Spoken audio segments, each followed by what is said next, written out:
चलिए, देखो पहले ये आया हुआ था, पहले मैं दिखा भी चुका हूँ आप लोगों को, पर फिर भी देखो 3 3 3 एवरेज 3 क्वेश्चन आते हैं एटम से लगभग लगभग, एवरेज अगर लगाए तो ठीक है। तो यानी 12 नंबर में एटम्स दे के आ सकता है तुम्हें। बट अगर 12 नंबर ऐसे नहीं है ये, है ना, बिल्कुल एटम से तो नहीं, कम से कम 8 नंबर तो मान के चलो, 2 क्वेश्चन तो आएंगे ही आएंगे एटम से। ठीक, चलो ये था बोहर मॉडल से, है ना। बोहर मॉडल्स में ये सब हमको पता है, स्टेबल ऑर्बिट्स, एनर्जी और ये कुछ रिलेशंस, पर इससे पहले हम खुद ही लिख के देख लेते हैं बोहर ऑर्बिट से, है ना। बोहर्स के जो पोस्टुलेट थे, उसमें जो सबसे पहला पोस्टुलेट था वो क्या था, याद है ये वाला, क्या था, स्टेबल ऑर्बिट कि इलेक्ट्रॉन जिस ऑर्बिट में रिवॉल्व करते हैं वो क्या नहीं करता। मतलब तो स्टेबल ऑर्बिट्स की डेफिनेशन क्या थी, स्टेशनरी स्टेट्स की डेफिनेशन क्या थी, क्या था। थोड़ा बहुत मैंने कहा था ना, थोड़ा बहुत पढ़ के आना, थोड़ा बहुत तो पढ़ा होगा आप लोगों ने। देखो स्टेबल ऑर्बिट्स वो होते हैं, इलेक्ट्रॉन्स इलेक्ट्रॉन्स जो है वो न्यूक्लियस के अराउंड घूमते हैं, लेकिन उस ऑर्बिट में घूमते हैं जहां, अगर जिस ऑर्बिट में भी वो घूमेंगे वहां पर वो रेडिएट नहीं करेंगे, क्या नहीं, रेडिएशन क्या, एमिट नहीं करेंगे, रेडिएट नहीं करेंगे। क्लियर है। इलेक्ट्रॉन्स जिस ऑर्बिट में रिवॉल्व करते हैं वहां पर वो रेडिएट नहीं करेंगे, और जैसे ही अगर रेडिएशन नहीं छोड़ेंगे तो उनकी एनर्जी डाउन नहीं आएगी, और अगर उनकी एनर्जी डाउन नहीं आएगी तो वो न्यूक्लियस में जाके गिरेंगे नहीं, जो कि रदरफोर्ड ने बोला था कि इलेक्ट्रॉन्स कहीं पर भी घूम सकते हैं। नहीं, कहीं पर भी नहीं घूम सकते, सिर्फ स्टेबल ऑर्बिट स्टेशनरी स्टेट्स में घूमेंगे, और उनकी डेफिनेशन क्या है, वहां पर वो रेडिएट नहीं करेंगे। क्लियर है सबको ये बात, पहला पोस्टुलेट, यस और नो। हाँ, यस सर। तो सेकंड पोस्टुलेट क्या बोलता है कि वो स्टेबल ऑर्बिट्स या स्टेशनरी स्टेट्स जो है, उन वो स्टेबल ऑर्बिट्स की डेफिनेशन क्या है, कौन से ऑर्बिट्स को स्टेबल कहूंगा, कौन से ऑर्बिट्स को स्टेबल नहीं कह सकता, बताओ फिर कैसे पता लगेगा। वहां पर कोई कंडीशन होती है क्या उन ऑर्बिट्स की, बताओ। वो सेकंड क्वेश्चन, हाँ बोलो। 4 to 5 के। हाँ, जो एंगुलर मोमेंटम होता है, एंगुलर मोमेंटम होता है जो, यानी एच, ओ सॉरी एल, इलेक्ट्रॉन का उस ऑर्बिट में, वो हमेशा क्या होगा, integral multiple of H upon 2 पाई। अगर इस एंगुलर मोमेंटम इसका इंटीग्रल मल्टीपल है तभी वो इलेक्ट्रॉन वहां पर पाने की संभावना है, अदरवाइज नहीं होगी। देखो कैसे, फॉर एग्जांपल मैं तुम्हें बता रहा हूँ, इलेक्ट्रॉन जिस ऑर्बिट में रिवॉल्व कर रहा है वहां पर उसका एंगुलर मोमेंटम है 3h/2 पाई। तो क्या ये पॉसिबल है या नहीं है, इस ऑर्बिट में इलेक्ट्रॉन को रहना, बताओ। अगर इलेक्ट्रॉन एक एक्स ऑर्बिट में है, एक्स ऑर्बिट में उसकी जो एंगुलर मोमेंटम है वो ये है, तो बताओ एक्स ऑर्बिट में इलेक्ट्रॉन स्टेबल ऑर्बिट में है या नहीं है, क्या ये पॉसिबल है या नहीं है, बताओ। सर है क्या लगता है, पॉसिबल। बाकी सबको क्या लग रहा है, बताओ। थोड़ा सा इंटरेक्ट करोगे तभी थोड़ा सा आगे चलेंगे, हम सीधा क्वेश्चंस पे जाएंगे, थोड़ा भी समराइज नहीं करेंगे चीजों को तो कुछ समझ में नहीं आएगा फिर। क्या लगता है, क्या क्या लगता है, ये क्या ये पॉसिबल है? पॉसिबल है, पॉसिबल है, क्यों पॉसिबल है, क्यों पॉसिबल है। n is in एन क्या है, ऑर्बिट नंबर। हाँ एन है क्या इस इक्वेशन में, जो मैंने तुम्हें फॉर्मूला दिया इसके अंदर एन क्या है अब यहाँ पर, एन की 3। वैल्यू 3। 3। तो एन 3 है और एन एक इंटीजर होना चाहिए, तो क्या 3 एक इंटीजर है, हाँ जी सर। तो यस इसलिए सर। ये पॉसिबल है। बट अगर मैं ऐसे बोल दूं, एल की वैल्यू आ गई हमारी 5/4 h/5, अब क्या पॉसिबल है, no sir नहीं सर, क्यों, क्योंकि इसको थोड़ा सा ब्रेक करें तो हम 5h को तो 5h लिखे, 4 पाई को क्या लिख सकते हैं, 2 pi 2 पाई। तो ये देखो 5/2h/2 पाई, तो एन की वैल्यू कंपेयर करना क्या आएगी यहाँ से, 5/2 5। तो ये पॉसिबल नहीं है, तो ये वाला अगर एंगुलर मोमेंटम दे रहा हूँ तो ये स्टेबल ऑर्बिट नहीं होगा, यहाँ पर इलेक्ट्रॉन रिवॉल्व करने की संभावना नहीं होगी। क्लियर है यहाँ पर सबको, क्लियर है ये बात, ये क्वेश्चन यस पूछ सर। सकते हैं, ये क्वेश्चन पूछ सकते हैं कि कैसे। तो ऑर्बिट्स की डेफिनेशन स्टेबल ऑर्बिट्स की वही है जहां पर एंगुलर मोमेंटम क्या हो, NH/2 पाई, वेयर एन इज इंटीजर। ठीक है, इसको क्वांटाइजेशन भी बोलते हैं। ठीक है, quantization of angular momentum, angular momentum quantization.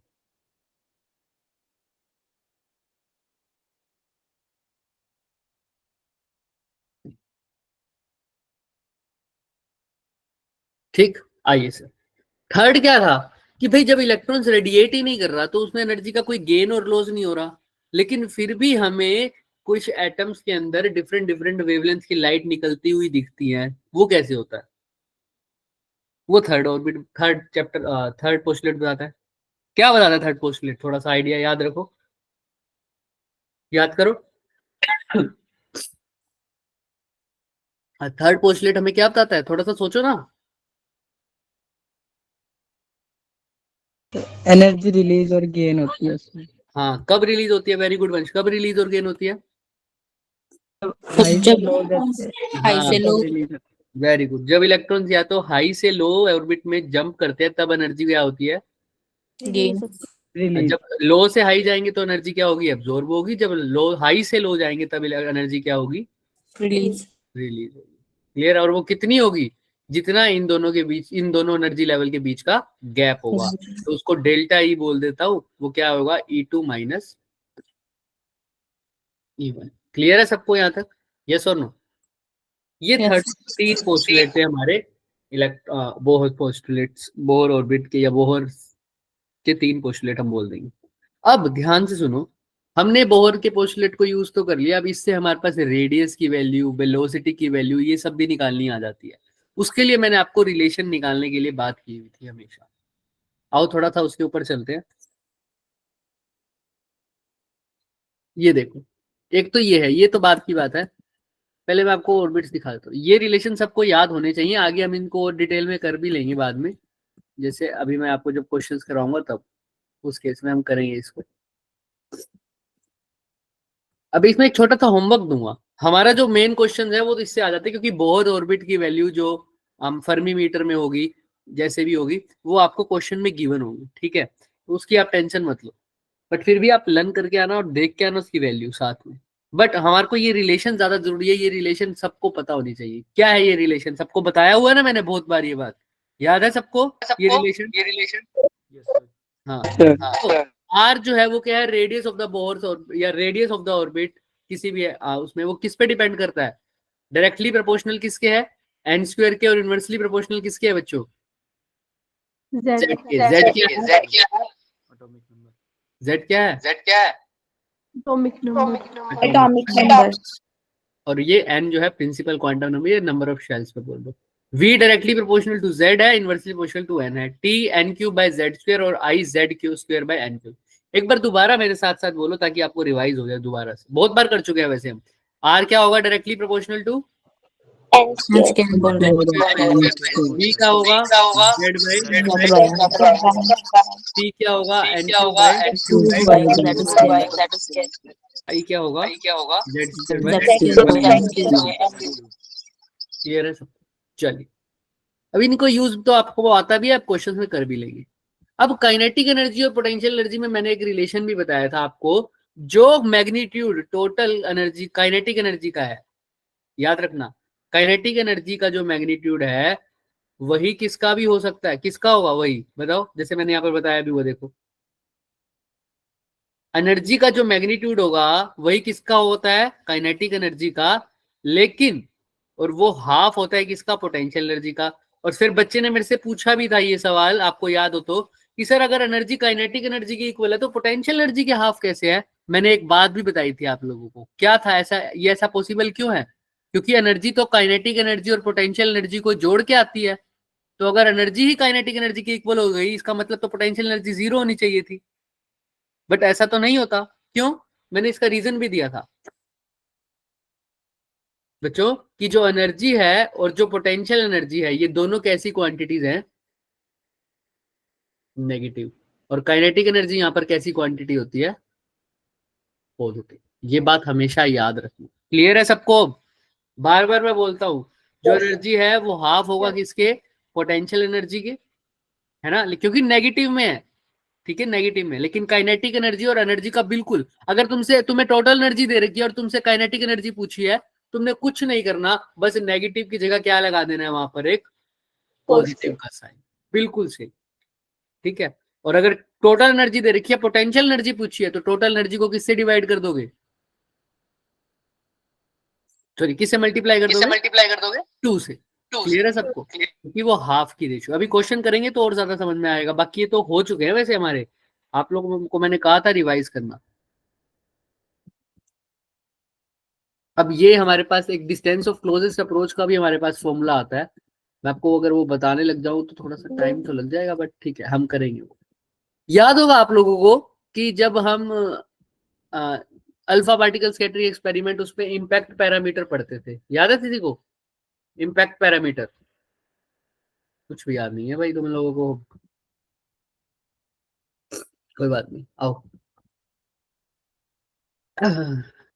जब हमारे पास एटम होता था, न्यूक्लियस होता था, याद है यहाँ से हमारे पास अल्फा पार्टिकल आता था स्कैटर करने के लिए, तो वो कुछ ऐसे डेविएट हो जाता था, याद है सबको? अब आया कुछ? Yes sir.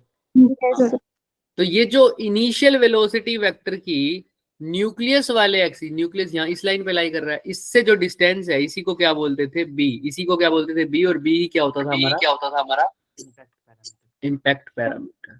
जितना ज्यादा बी होगा उतनी कम डेविएशन होगी, क्यों? क्योंकि अगर ज्यादा दूर होगा तो अल्फा पार्टिकल बहुत कम एंगल पर स्कैटर होगा, तो लेकिन जितना पास होगा उतनी ज्यादा डेविएशन, तो बी जितना कम यानी वो पास है, तो डेविएशन उतनी ही क्या होगी? ज्यादा। याद रखना, इम्पैक्ट पैरामीटर होता क्या था? Initial velocity vector of the alpha particle, उसका डिस्टेंस कहां से? न्यूक्लियस की एक्सिस से कितना डिस्टेंस है, इसका भी इम्पैक्ट पैरामीटर होगा, ग्रीन से बता देता हूं मैं। ये क्लियर है सबको? यस और नो? Impact parameter. ऐसे ही हमने अल्फा पार्टिकल स्कैटरिंग में हमने स्कैटरिंग एंगल किया था, एन की वैल्यू की थी। अब उसका फॉर्मूला होता है, एन जो है वो डायरेक्टली इनवर्सली प्रोपोर्शनल होता है, आप सबको याद हो तो, साइन की 4 थीटा बाय 2, याद है किसी को? इन नंबर ऑफ पार्टिकल, जो अल्फा पार्टिकल स्कैटरिंग एक्सपेरिमेंट में हमने किया था कि कुछ अल्फा पार्टिकल स्कैटर हुए थे, उसमें से मैक्सिमम स्कैटर हुए थे स्मॉल एंगल्स पर, है ना, मतलब अनडेविएटेड चले गए थे, सॉरी, और कुछ स्कैटर्ड हुए थे स्मॉल एंगल्स पर, और कुछ वापिस आ गए थे, बहुत कम आए थे जो वापिस आए थे। तो वो कितने आए थे कितने एंगल पर, तो उसके लिए फॉर्मूला था, हमने बोला था तो एन का रिलेशन ये था। आओ क्वेश्चन करते हैं अभी थोड़ा सा फिर और। अच्छा, लैम्डा का फॉर्मूला क्या था? हमारे पास डिफरेंट डिफरेंट सीरीज थी ना, लाइमन, बाल्मर, पास्चन, ब्रैकेट और पी फंड, याद है सबको? Yes, sir. Yes, sir. Equal to 1 में लाइमन, फिर बाल्मर, फिर पास्चन, फिर ब्रैकेट, फिर पी फंड, है ना। और 1 बाय लैम्डा का फॉर्मूला क्या था? कितने वेवलेंथ निकलेगी उसका formula? R Z. 1 by NF. -1/n². ऐसे ही हमने एक एनर्जी की फॉर्म में भी पढ़ा था, आपको याद हो तो, -13.6 Z², आगे Upon n. Square minus हाँ याद आया सबको? 1/13.6 n² अपॉन में क्या था? Z. बोलो पूरा। Z², 1/nf का स्क्वायर माइनस 1/ni का स्क्वायर, ऐसे ही हमने पढ़ा था। मैं आगे करवाऊंगा क्वेश्चन, कोई नहीं, अभी आप लैम्डा पे फोकस करो। अगर इसी में फ्रीक्वेंसी आ जाती थी तो क्या करते थे? बस C से Z² के साथ क्या मल्टीप्लाई कर देते थे? सही बोल रहे हो, सही बोल रहे हो, C से मल्टीप्लाई कर देते थे। किससे? C से मल्टीप्लाई कर देते थे। इसलिए बोला था बच्चे रिवाइज करके आना, थोड़ा सा रिवाइज नहीं करके आए तुम लोग। चलो कोई बात नहीं। अच्छा, हमने अभी क्या क्या एक फॉर्मूला बोला था ना एनर्जी वाला, -13.6 Z², और यहाँ पर यही वाला, और बाय में 1/nf का स्क्वायर, 1/ni का स्क्वायर। ये कब यूज करते थे? जब एनर्जी निकालनी हो एक लेवल से दूसरे लेवल के लिए। अच्छा, अगर अगर जो इलेक्ट्रॉन है वो कहाँ पे हो, फाइनली कहाँ गिरे हमारे पास? इन्फिनिटी से 1 पर गिरे, या 1 से इन्फिनिटी पर जाए, या 1 से कहाँ जाए? इन्फिनिटी पर जाए। अगर जाएगा इन्फिनिटी पे तो हम माइनस को अंदर ले जाते थे, अगर तुमको याद हो तो मैंने हमेशा बताया था बड़े में से छोटा माइनस करना है। अब ये तो एनर्जी रिलीज थी, अगर एनर्जी, अब मैं एनर्जी दे रहा हूं तो ये नेगेटिव की जगह क्या हो जाता था? पॉजिटिव। बाकी ये ऐसे समझ लो, ये नेगेटिव अंदर चला जाएगा, ऐसे लिख देते थे हम कुछ। अब ध्यान से देखना, इसको मैं कैसे लिख सकता हूँ? 13.6, अगर इलेक्ट्रॉन कहां से कहां जा रहा है? ग्राउंड लेवल से आयनाइज हो रहा है, आयनाइज होने का मतलब कहाँ चला गया, इन्फिनिटी पर। तो फाइनली तो वो इन्फिनिटी पे पहुंच गया, तो 1/nf की जगह तो क्या लिख दूंगा, इन्फिनिटी का स्क्वायर। और शुरू में ग्राउंड पे था तो कहाँ आ जाएगा 1/n1 का, साथ में z स्क्वायर। तो ये आयनाइजेशन एनर्जी का एक फॉर्मूला बन गया था हमारे पास 13.6 z स्क्वायर। ये हमारे पास इसका फॉर्मूला था, आयनाइजेशन एनर्जी का ये फॉर्मूला था 13.6 z स्क्वायर। अगर ni की वैल्यू 1 हो तो, अगर ni की वैल्यू कुछ और हो तो कुछ और लिख देंगे। आइए धीरे धीरे और चलते हैं आगे।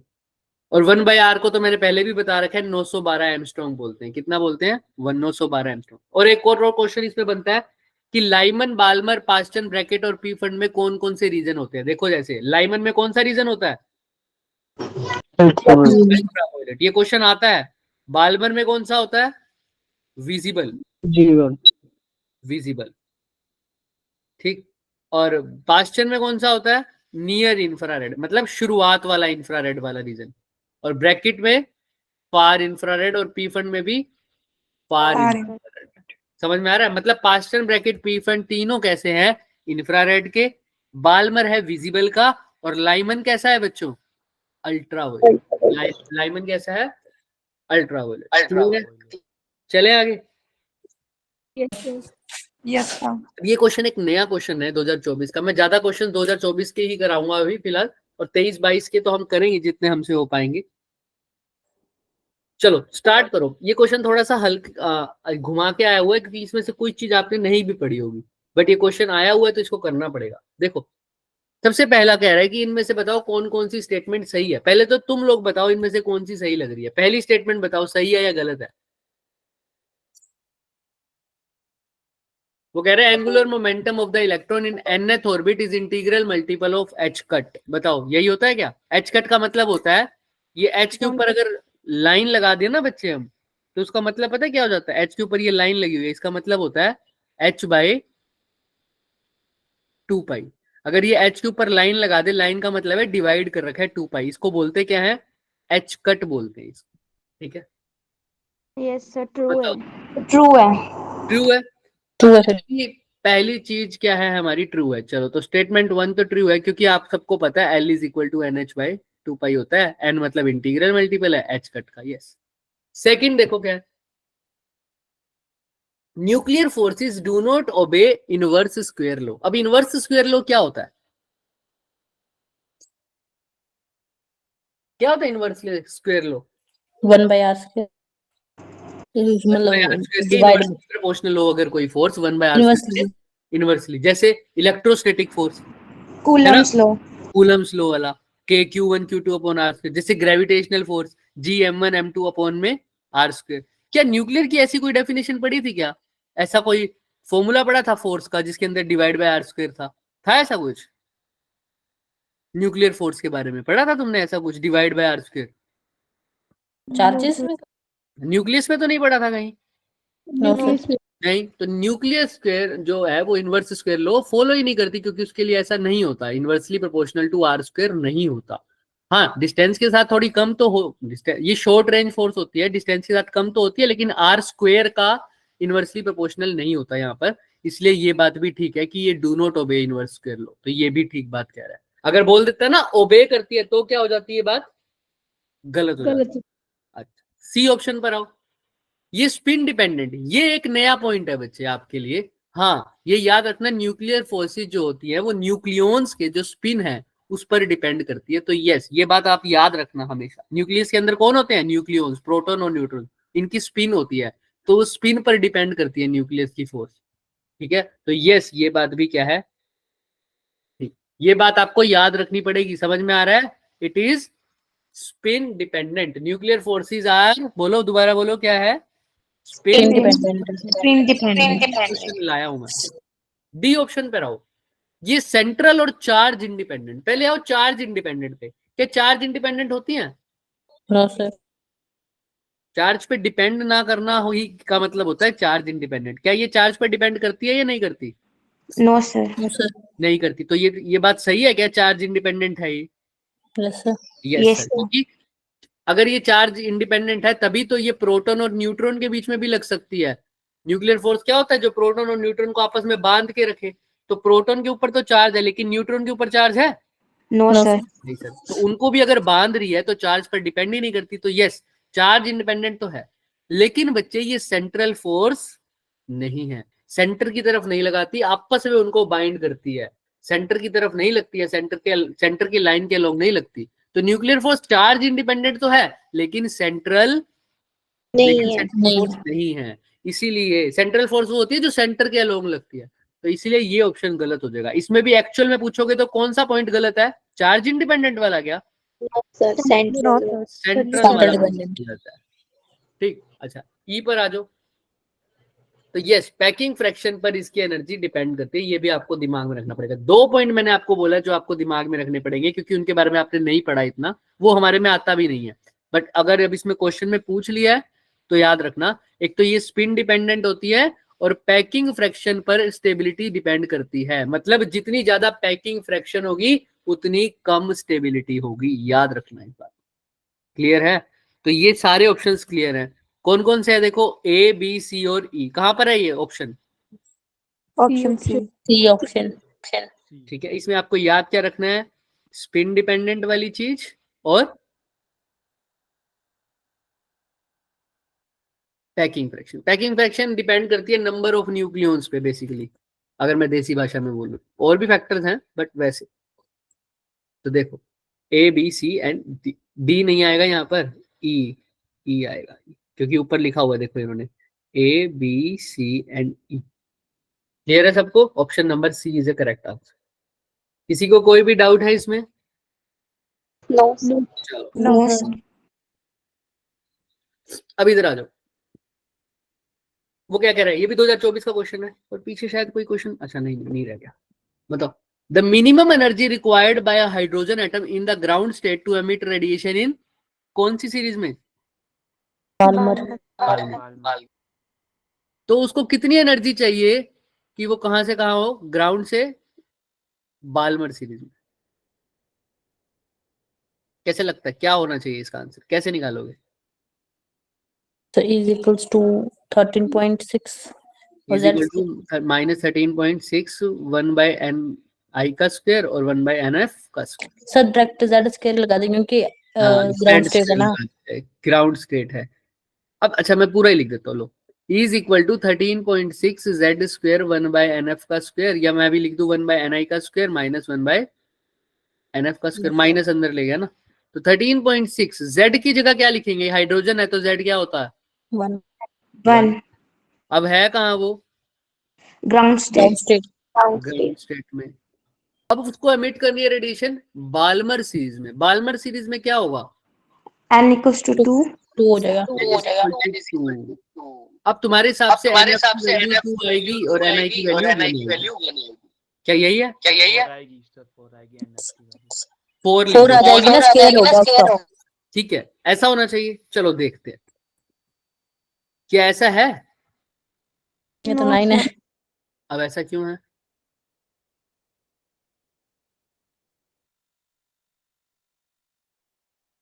और ऑप्शन भी है 12.1 है क्या? हाँ है, बताओ कैसे? आंसर ही गलत है. पक्का? थोड़ा सा सोच लो। नियरली बोल रहा है बालमर 3 आएगा, 3 आएगा. ग्राउंड स्टेट जो 1 होती है हाँ, और लाइमन 2 हो जाएगी और बाल्मर 3 हो जाएगी. किसी को कोई डाउट है भाई? No, sir. ये लाइमन, ये बाल्मर, ये पास्चन, अब बताना दोबारा। तो ग्राउंड स्टेट जो है वो 1 होगी ना, तो बाल्मर उसके अकॉर्डिंग 3 होगी. अच्छा ये हमने क्या पढ़ा था फिर, ये पढ़ो। n इज इक्वल टू 1 पे क्या है? Lyman. n is equal to 2 में क्या है? बाल्मर। अब क्या करोगे? 2024 का क्वेश्चन है ना, थोड़ा सा दिमाग लगाओ। सर जो बालमर सीरीज है ना वो नियरली बोल रहा है इस क्वेश्चन में। हाँ फिर क्या हो गया? हम तो बात कर रहे हैं कि यहाँ पर 9 कैसे आया, बता सकता है कोई?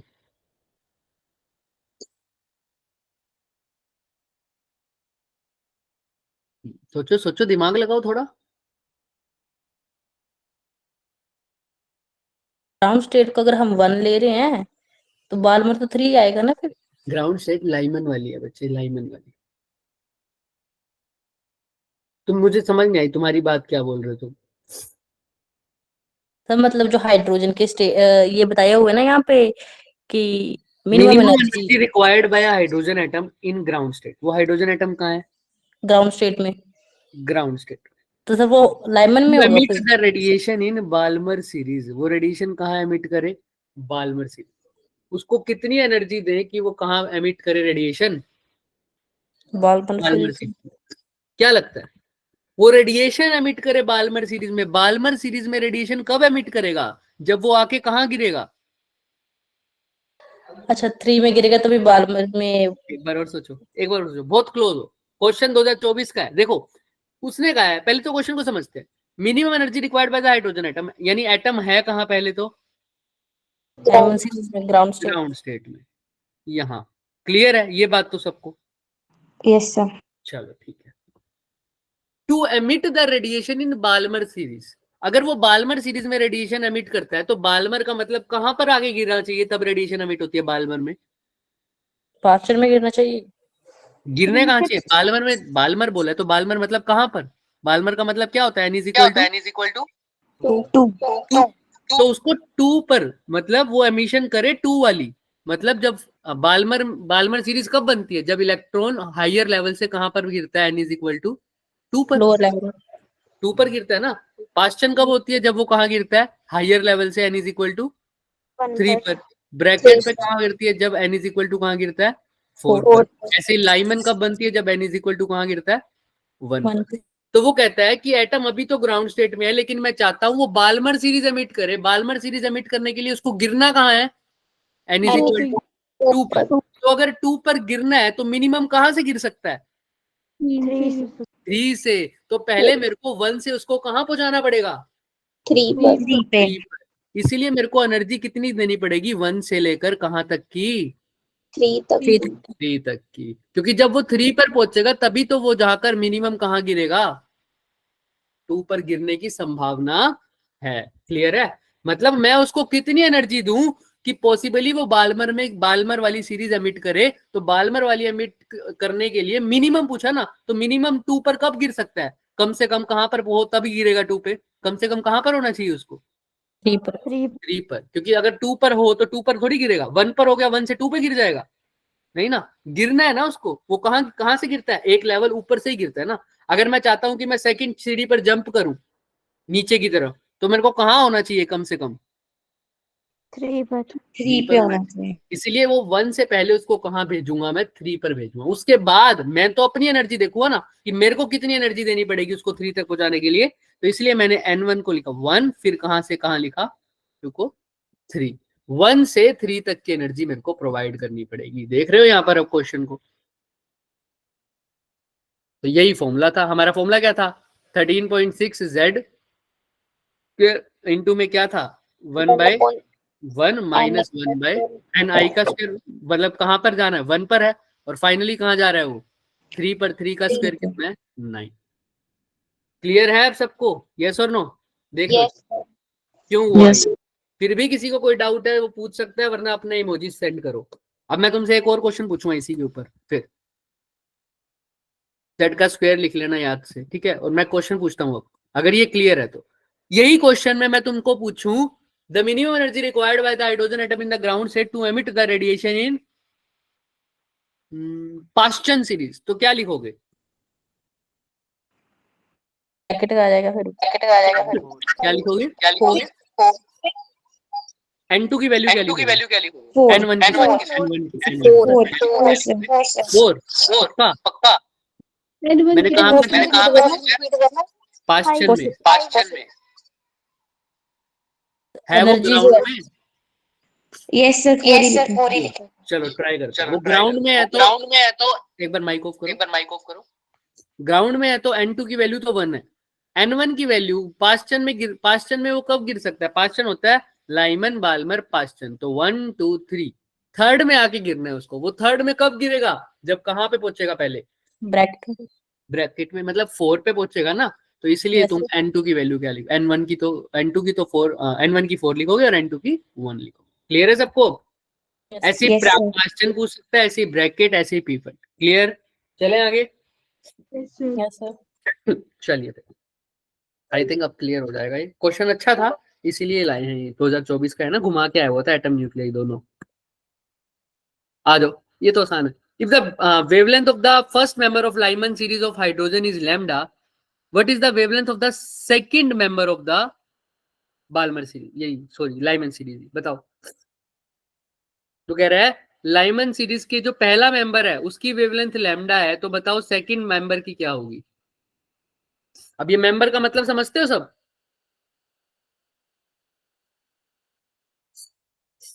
बताओ बताओ बताओ बताओ, थोड़ा सा सोचो, दिमाग लगाओ।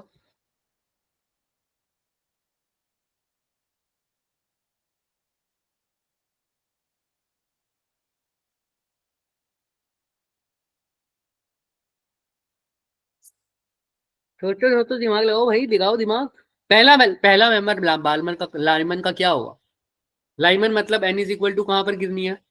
1 1 पर। तो पहले सबसे पहले कहाँ गिरेगी? 1 से कब कहाँ से गिरेगी? से 2 से 2 से।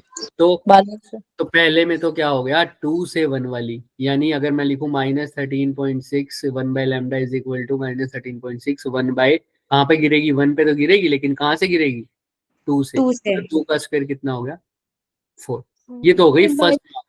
क्यों लिखा था पे आर क्या जेड के नोट क्या कह रहे हो? -13.6 लिख दिया आपने यहाँ पे। जेड स्क्वायर भी आएगा, क्योंकि पहले एन आई लिख रहा हूँ ना, यहाँ पर अंदर लिख दिया था मैंने, माइनस अंदर ले गया था इसलिए। अब माइनस बाहर लिखा है तो अपोजिट कर दिया ना, वरना यहाँ पे 4 भी तो लिखता ना मैं। फिर आप तो एनर्जी मैंने तुमको ऐसा भी बताया हुआ है ना कि रिलीज वाली एनर्जी है ना, यहाँ पर हाइयर से लोअर जा रहा है वो, लेकिन यहाँ पर मैं प्रोवाइड कर रहा था एनर्जी, मैंने उसको पहुंचाना था 1 से 3, तो 1 से 3 पहुंचाने के लिए मेरे को एनर्जी क्या करनी पड़ेगी? देनी पड़ेगी या उससे लेनी पड़ेगी? देनी पड़ेगी। इसलिए वो पॉजिटिव आया था, याद करो। तो इसलिए 1 से 3, लेकिन यहाँ पर क्या आ रहा है? रिलीज होगी ना, क्योंकि लाइमन में जाके गिरेगा, अपने आप गिरेगा, हाइयर से लोअर जा रहा है, इसीलिए मैंने आगे क्या लगाया हुआ है? नेगेटिव लगाया हुआ है। क्लियर है बच्चे? जो पूछ रहा था, कौन पूछ रहा था? है क्या वो यहाँ? सर, लेकिन आपने वेवलेंथ की इक्वेशन लिखी है और आपने एनर्जी की इक्वेशन लिख दी है। अरे भाई इधर आओ, कहाँ पर है ये वाले में पूछ रहे होगे तुम? नहीं सर, अगले वाले में। अभी जो पिछले पिछले वाले से कंपेयर कर रहे होगे ना इसको। अच्छा, तुम ये 13.6 सही कर रहे हो। ई की वैल्यू मैंने गलती से ये लिख दिया हुआ, यहाँ पर आर आएगा ना, आर जेड स्क्वायर, ये कह रहे हो क्या? हाँ ठीक है ठीक है, आर जेड स्क्वायर, ऑब्वियस सी बात है ना, वो एनर्जी की इक्वेशन, मुझे लगा साइन में बोल रहे हो, मैं एनर्जी का फॉर्मूला लिख रहा हूँ। क्लियर है? तो 1 बाय लैम्डा, एक तो ये फॉर्मूला हो गया। दूसरा वो कह रहा है सेकंड मेंबर की वेवलेंथ बताओ। सेकंड मेंबर की वेवलेंथ कैसे बताएंगे बताओ? फर्स्ट मेंबर तो सेकंड, देखो अगर फर्स्ट लेवल पे गिरना है तो पहले वो कहां से गिर सकता है? 2 से, उसके बाद कहां से गिर सकता है? 3 से 3 3 से। से तो इसमें क्या लिखूंगा मैं? 3 to 1 3 to 1, तो 1 बाय लैम्डा 2 कितना हो जाएगा? आर जेड स्क्वायर 1 बाय 3 का स्क्वायर, मतलब 1 बाय 1 का स्क्वायर माइनस 1 बाय 3 का स्क्वायर, कितना होगा? 9। क्लियर है सबको? अब लैम्डा 1 तो लैम्डा के इक्वल ही है, तुमको लैम्डा 2 निकालना है। क्या नहीं निकाल पाओगे? क्या दोनों इक्वेशन को डिवाइड कर सकते हो? यस और नो? यस यस आराम से हो जाएगा sir. 1 by lambda is equal to R Z square. Z square तो लिखने की जरूरत भी नहीं है, अगर क्योंकि हाइड्रोजन की बात है तो जेड भी दिख गया, समझो। तो ये कितना हो जाएगा? 3/4 क्या है ना? यस और 1 बाय लैम्डा 2 कितना हो जाएगा? 8/9। 9 आई थिंक अब कर लोगे दोनों इक्वेशंस को डिवाइड, यस और नो? देख लो, करके आंसर बता सकते हो आप। देख लो, आर से आर तो वैसे भी गया, यहाँ पे 1 बाय लैम्डा और लैम्डा 2 ऊपर आ जाएगा, 3/4 हो जाएगा, यहाँ पर 8/9 हो जाएगा। क्लियर है?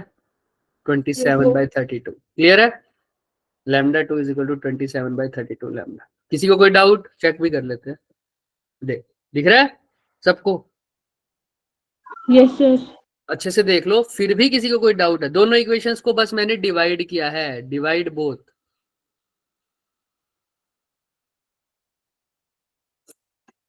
अगर क्लियर है तो अपना इमोजी भेजो, नहीं क्लियर तो रेज योर हैंड्स और पूछो। सिर्फ वही इक्वेशन लगानी है, अब इक्वेशन कैसे लगानी है वो आप सबको पता है। चलिए फिर, अगर सबको क्लियर है तो ये भी 2024 का था। अब ये क्वेश्चन लगाओ। चलो इस क्वेश्चन में ना दिमाग लगेगा बस। क्या लगा, क्या करते हो इसमें, देखता हूं मैं। रेशियो बताना है आपको मैग्नीट्यूड का काइनेटिक एनर्जी। बहुत कम सेकंड्स में हो सकता है ये क्वेश्चन। तुम एक बार ट्राई करो। मैं एक सेकंड नीचे से हैंकी लेके आया, ठीक है, ट्राई करो फटाफट।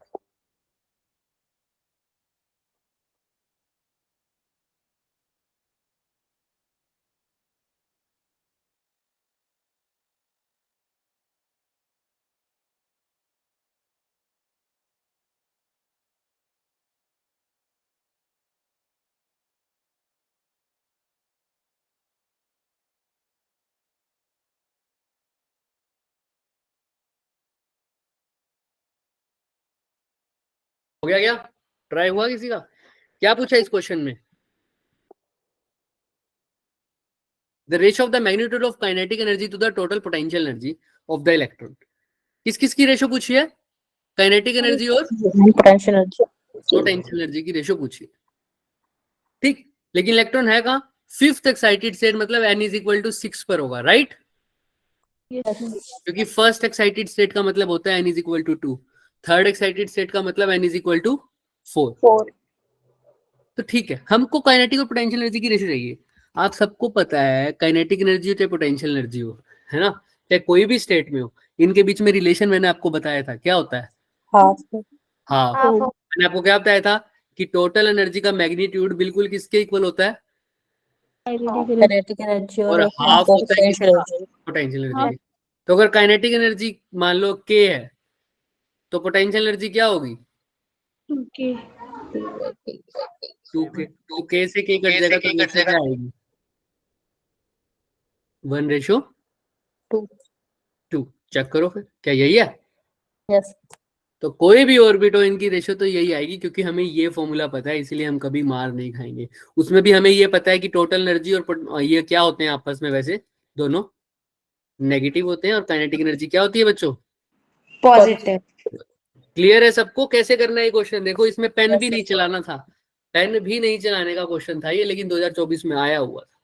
बच्चे कंफ्यूज हो जाते हैं वो फिफ्थ एक्साइटेड स्टेट में, अब एन कहाँ लिखे? आप निकाल सकते हो, फॉर्मूला है हमारे पास काइनेटिक एनर्जी का, हाफ mv² है ना, उसमें v की वैल्यू पुट करो n की फॉर्म में, तब भी निकालो। ऐसे ही पोटेंशियल एनर्जी में भी करो, तो आंसर यही आएगा, क्योंकि ये फॉर्मूला तो हमेशा ही वैलिड है। अब अगर हमेशा वैलिड है तो मैं बार बार पूरा n की वैल्यू पर डाल के सोल्व करूं ही क्यों, सीधा ही सोल्व करूंगा। डन है? अपना इमोजी भेजो अगर क्लियर है तो, अगर नहीं तो हैंड रेस करो, तो दैट हम आगे बढ़ पाए, अगर नहीं है तो कोई डाउट।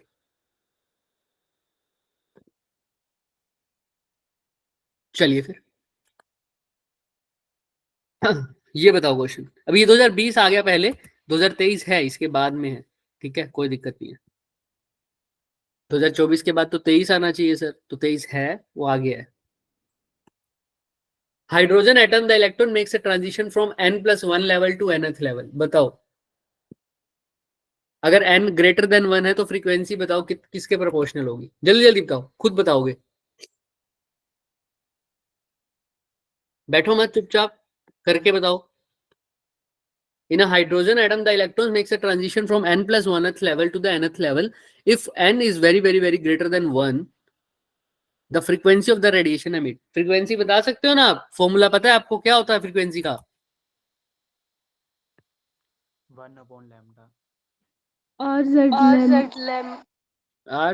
RZ R 1/NF का स्क्वायर माइनस 1/I का स्क्वायर। यही।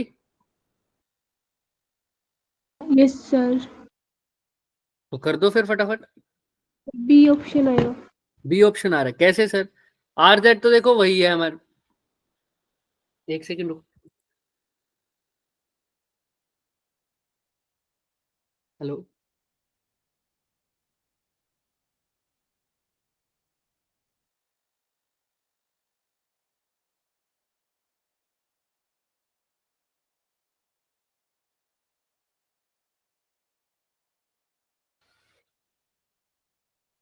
चलिए। अब NF की जगह तो क्या लिखोगे? अपने प्रोपोर्शनल देखना है तो कांस्टेंट को तो आप हटा दो, चाहे NF की जगह फाइनल क्या है हमारे पास? nth लेवल, nth की जगह तो n लिख दो, इसमें क्या लिखोगे, n प्लस 1 1 का स्क्वायर। तो अब इसको सोल्व नहीं कर सकते क्या? कर दिया क्या सबने solve? n into N plus 1 का होल स्क्वायर कॉमन ले सकते हो, यस और नो? बोलो फटाफट। यस बोलो। सर कर सकते हो, चाहे इसको स्क्वायर करके कर लो, कॉमन ले लो, ऐसे ले लो। अंदर क्या आ जाएगा? इधर n प्लस 1 का स्क्वायर, और इधर क्या आ जाएगा? n का स्क्वायर। क्या पॉसिबल हो जाएगा? कर पाओगे इसको? मैं दिखा भी देता हूँ, सिर्फ प्रोपोर्शनल दिखाना है। क्या यही किया हुआ है? देखो जेड स्क्वायर नहीं लिखा गया, अपन लिखा है यहाँ पे। वैसे वैसे तो कॉन्स्टेंट की कोई वैल्यू नहीं है, आर जेड स्क्वायर ही लिखा है ना हमने हर जगह।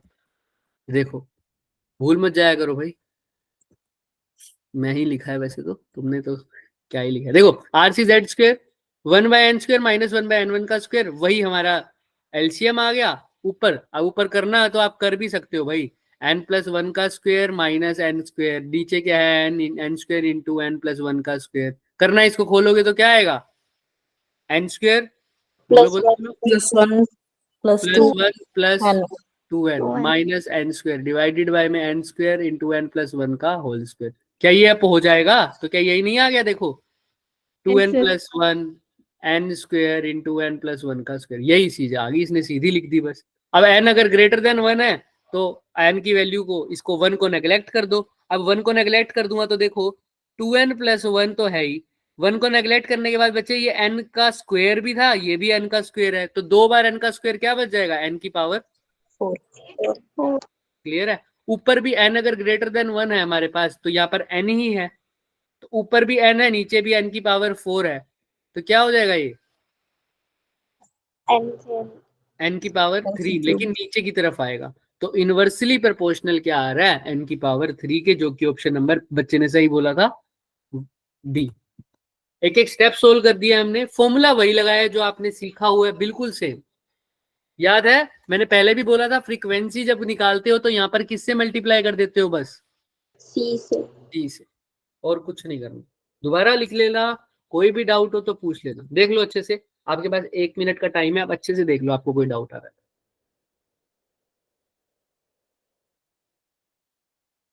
चल सकते हैं आगे? यस कुछ खा पी लिया करो भाई, तुम खाना खुना खा के आए हो? Yes sir. खाया है, सबने खाया है क्या? शाहजे ने नहीं खाया? अच्छा, नो सर आकांक्षा ने भी खाया है, चलो बढ़िया। अच्छा रोजा है, ठीक है ठीक है ठीक है। तुम तो थोड़ी देर बाद खाओगे, फिर बाकी सब नहीं खाया? ट्रेसी ने भी नहीं खाया। जिसने खाया है वो क्या वेट कर रहे हैं फिर? पचने का वेट कर रहे हैं, तभी एनर्जी रिलीज करोगे अपनी मुंह से बात बात करते टाइम हैं? नहीं मैं बीमार हूँ। अच्छा आप बीमार हो, बाकी सब तो ठीक है? चलो बाकी डिनर का वेट कर रहे हैं। डिनर का वेट कर रहे हैं, अच्छा करो ये question. The energy required to ionize a hydrogen like ion in its ground state is 9 Rydbergs. कितना? 9 रिडबर्ग्स। यानी देखो किसी को आयनाइज करना है तो उसको, उस एनर्जी का नाम क्या होता है? आप सबको पता है, आयनाइजेशन। वो कितनी है? 9 रिडबर्ग्स। अब 1 रिडबर्ग्स किसके इक्वल होता है? मैंने आपको पहले भी बताया था, एनर्जी है 13.6 के इक्वल होता है। मैंने पिछले लेक्चर, मतलब जब हम पहले कर रहे थे ना, तब उसमें बताया था आपको 13.6 किसके इक्वल होता है? 13.6 के। ये वो वाला रिडबर्ग नहीं है, रिडबर्ग कांस्टेंट अलग होता है, उसकी वैल्यू अलग होती है बच्चे। वो 1/r is equal to 912 angstrom होता है, ठीक है, याद रखना इस बात। अगर ये 9r है, चलो ठीक है, आयनाइजेशन एनर्जी। आगे बढ़ते हैं। What is the wavelength of the radiation emitted when the electron its ion in this ion jumps from second excited state to ground state? यानी ग्राउंड में आ रहा है, तो एनर्जी का फॉर्मूला तो आप सबको पता है, क्या लगता है? 13.6। बोलो आगे। ब्रैकेट आप कहाँ आ रहा है सर? ग्राउंड स्टेट में आ रहा है, तो 1 माइनस मॉडुलस, ठीक है, मॉडुलस। और यहाँ पर क्या आएगा? कहाँ से आ रहा है सर? सेकंड एक्साइटेड स्टेट, मतलब कहाँ से आ रहा है? 9 3 से आ रहा है ना, ये होता है ग्राउंड स्टेट, ये फर्स्ट एक्साइटेड, ये सेकंड एक्साइटेड, यानी 1 2, तो n इज इक्वल टू 3 से आ रहा है। क्लियर है सबको? यस और नो? Yes sir. मैग्नीट्यूड में बात कर रहे हैं। अब क्या नहीं है हमारे पास, हमको एनर्जी चाहिए, वेवलेंथ चाहिए, या तो एनर्जी निकाल दूं या वेवलेंथ निकाल दूं। अगर ये नहीं फॉर्मूला यूज करना, आपको वेवलेंथ निकालनी है, तो आप सीधा वेवलेंथ का फॉर्मूला भी यहाँ से यूज कर सकते हो। क्यों कह रहा हूं मैं? फिर एनर्जी कैसे निकालोगे अभी बताता हूँ। वेवलेंथ का फॉर्मूला क्या है? 1/λ r z स्क्वायर 1 बाय, कहाँ है, कहाँ आ रहा है 1 और कहाँ से आ रहा है 9, 3 से आ रहा है। ठीक, अब लैम्डा निकालने के लिए r तो चलो मेरे को पता ही है, r की वैल्यू पता है ना आपको, 1/r किसके इक्वल होता है? 912 एंगस्ट्रॉम। अब अगर r की वैल्यू आपको पता है 912 एंगस्ट्रॉम है, ये तो ठीक है, 1/r की, ये तो चलो निकाल लोगे, लेकिन z तो नहीं पता। पता है क्या z? No sir. अब अरे यार, ये सुबह वाला काम है। Yes sir.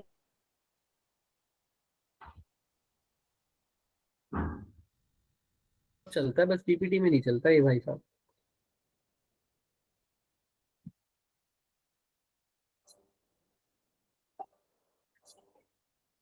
चलो तुम करो स्टार्ट, ये देखते हैं हम इसको। 1/r क्या, अब z कैसे निकालोगे बताओ? एनर्जी से जेड निकल जाएगा। आयनाइजेशन एनर्जी से। और आयनाइजेशन एनर्जी का फॉर्मूला पता था तुम्हें, क्या था वो? 13.6 इंटू में 13.6 इंटू में z स्क्वायर, इंटू में z स्क्वायर। तो वहां से z निकाल दो, फटाफट करो। z की वैल्यू बताओ, क्योंकि 9 रीडबर्ग है और 1 रीडबर्ग की जगह भी क्या लिखते हो? 13.6। कर दो, पूरा करो, चेक करो, इतने में अपना ये ठीक करते हैं। आ गया फिर z कितना आ रहा है? 3। 3। अगर 3 आ रहा है तो पुट करके वैल्यू निकालने की कोशिश करो। मैं इतने इस भाई साहब को ठीक करने की कोशिश करता हूँ। भाई चल जा यार, पता नहीं कहाँ की दुश्मनी निकाल रहा है मेरे से।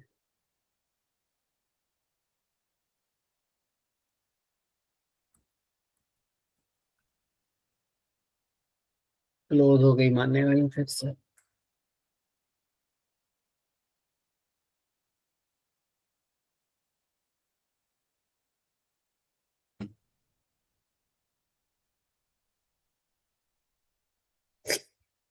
करो करो, क्या आंसर आ रहा है तुम्हारा तो बताओ। 3 आ रहा है।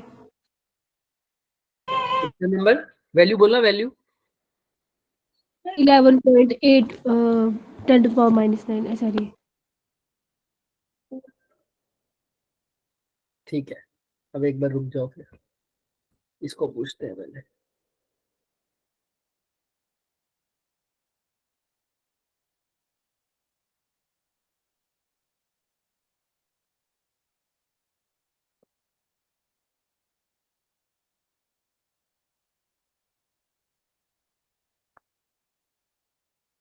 हैंग ऑन, तुम्हारे को नहीं दिख रहा जो लिखा हुआ आ रहा है? अच्छा, तुम्हारे को कैसे दिख रहा है? No sir. दोबारा रीस्टार्ट हो रहा है बस। चाय पीना चाहेगा कोई?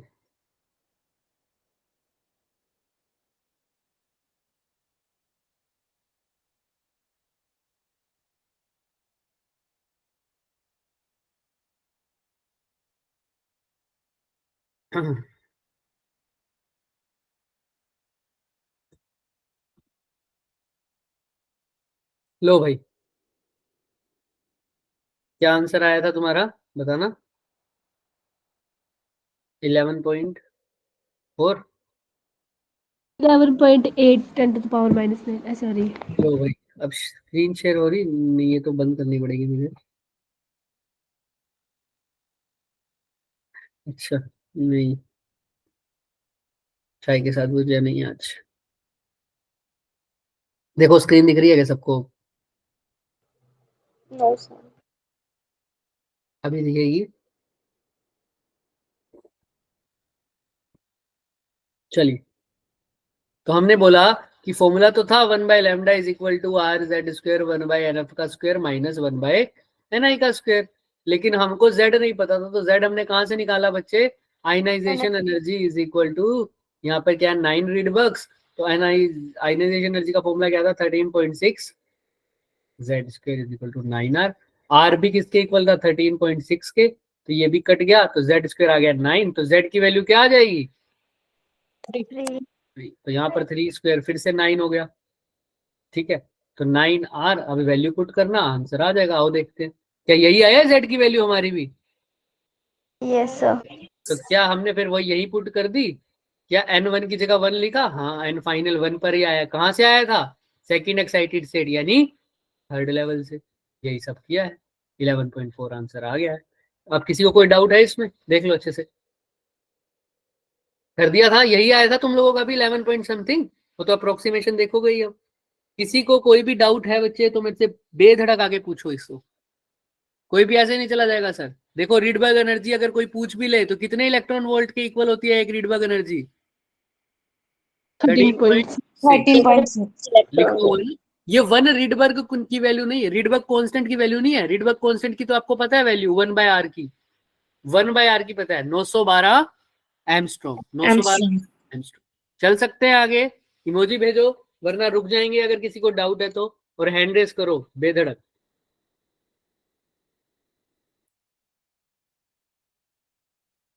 चलिए फिर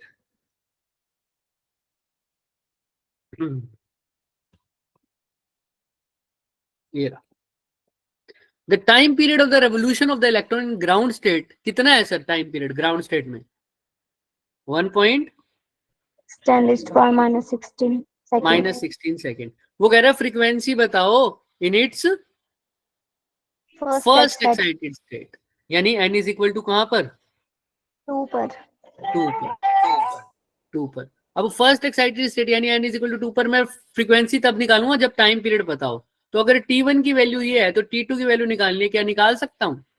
t1 जब वो है जब n की ग्राउंड स्टेट में यानी n इज इक्वल टू 1 पर, मेरे को निकालना है n इज इक्वल टू 2 पर, क्या निकाल पाओगे तुम लोग। एक फॉर्मूला बताया था याद करो, प्रोपोर्शनल वाला, क्या था वो n³ T n³ दिख रहा है सबसे पहले यही वाला।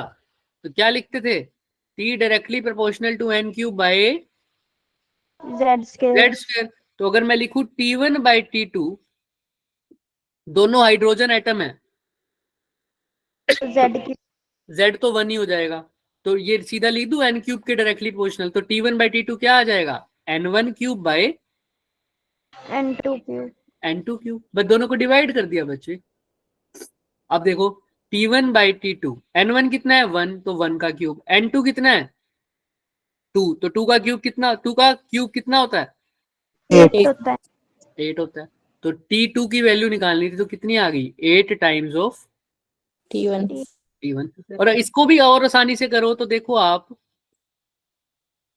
फ्रीक्वेंसी निकालनी है वैसे तो फ्रीक्वेंसी क्या होगा 1 अपॉन टाइम पीरियड। क्या होती है फ्रीक्वेंसी 1 अपॉन टाइम पीरियड। तो t2 की जगह मैं किसकी वैल्यू निकाल दूं सीधा ही फ्रीक्वेंसी 1 अपॉन t2 की, क्योंकि वही क्या हो जाएगा फ्रीक्वेंसी। तो 1 अपॉन t2 कैसे की किसके इक्वल आ जाएगा 1 अपॉन 8 डिवाइडेड बाय में क्या आएगा t1। क्लियर है सबको आराम से, 1 अपॉन 8 t1 ऐसे इसकी वैल्यू आ जाएगी। तो 1 अपॉन 8 को तो 1 अपॉन 8 रहने दो, t1 की जगह कितना गिवन है आपको 1.6 into 10 सेकंड। तो अब यहाँ पे देखो 1 अपॉन 8 इंटू 1.6, ये 10 की पावर -16 ऊपर जाके क्या हो जाएगा +16। दिख रहा है सबको, देख लो अच्छे से क्लियर है ना, देख लो। तो यही हमारे पास आंसर आ जाएगा, देख भी लो आप, यही किया हुआ है। क्या यही किया हुआ है, देख लो आप खुद देख लो। इसको सोल्व करके आ रहा है 7.8 इंटू 10 की पावर 14। और किसी को लग रहा है सर ये 1 अपॉन t2 कैसे निकाला, तो वो कुछ मत करे, आपको इतना तो समझ में आ गया था ना, ये तो समझ में आ गया था सबको, ये सुनो यहाँ से t1 पता है, t1 की वैल्यू पुट करो तो t2 की वैल्यू क्या आ जाएगी, t2 को उधर ले जाओ 8 को इधर ले जाओ, multiply by 8 is equal to t2। लेकिन क्या मेरे को टाइम पीरियड निकालना है, मेरे को तो क्या निकालना है फ्रीक्वेंसी, इसलिए फ्रीक्वेंसी होती है 1 अपॉन टाइम पीरियड, तो इसको रेसिप्रोकल कर दूंगा वही फ्रीक्वेंसी आ जाएगी। इसको रेसिप्रोकल करूंगा तो ये भी कितना आ जाएगा 1.6 इंटू 8 इंटू 10 की पावर -16। अब फ्रीक्वेंसी क्या आ जाएगी 1.6 और 8 तो यहीं रह जाएंगे, -16 ऊपर जाके हो जाएगा +16। अगेन वही चीज आ गई और यही किसके इक्वल है 7.8 इंटू 10⁴ हर्ट्ज। किसी को कोई भी डाउट है तो आप पूछ सकते हो बच्चे। 14 हर्ट्ज ना 4, मैं वही कहूँ 4 कैसे आ सकता है क्योंकि यहाँ 16 था ना। बताओ किसी को कोई भी डाउट हो तो बच्चे कैसे हमने किया है। बस अभी खत्म करने वाले हैं, बस 2023 वाला क्वेश्चन आएगा उसके बाद खत्म कर देंगे। क्लियर है सबको यहाँ तक? Yes sir. Yes sir. चलिए पूछ लिया करो, जाने से अच्छा तो पूछ लिया करो। हाँ यार ये वाला 15 वाला नहीं करना हमने, ये 14 वाला बहुत पुराना हो गया। ये रहा, दिख रहा है सबको ये क्वेश्चन, यही करो। एंगुलर मोमेंटम, मैं अगर किसी को लग रहा है सर वो क्यों छोड़ दिया, अभी बता देंगे लास्ट में जाते थे, टेंशन मत लो, वो क्वेश्चन कर चुके हो। Angular momentum of the electron दे रखा है और बोर्स ऑर्बिट में कितना एल। अगर बोर्स ऑर्बिट कौन सा होता है जब एन की वैल्यू कितनी हो 1 है ना। 1 अगर यही इलेक्ट्रॉन कहाँ रिवॉल्व कर रहा है बच्चे n इज इक्वल टू 2 में, सेकेंड ऑर्बिट में। चेंज बताना है आपको एंगुलर मोमेंटम का कितना होगा, बताना कैसे निकालोगे। 2 - 1 हाँ चेंज का मतलब क्या होता है, इसको अगर L1 बोल रहा हूँ तो इसको L2 बोलूंगा, तो चेंज का मतलब क्या हो जाएगा L2 L2 - L1। तो L1 तो आपको पता है L ही है, वो तो गिवन है। L1 तो किसके इक्वल है, L है, गिवन है। L2 पहले निकालना पड़ेगा, कैसे निकालोगे। L का फॉर्मूला क्या होता है NH/2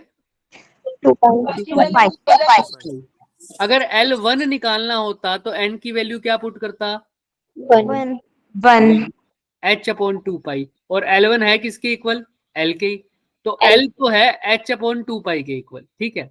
लेकिन मेरे को अभी क्या निकालना है L2 2 L2 किसके इक्वल आएगा, N की जगह क्या लिख दूंगा 2 2H/2 क्लियर है सबको।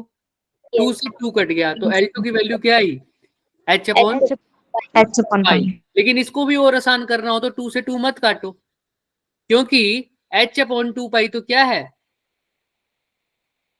1 सेम L1 तो L2 इज इक्वल टू क्या आ जाएगा 2L 2L। तो L2 की जगह लिखो 2L, L1 की जगह L, तो डेल्टा L किसके इक्वल आ जाएगा L ऑप्शन नंबर क्या आ रहा है A A क्या यही आ गया, देखो अच्छे से देखो।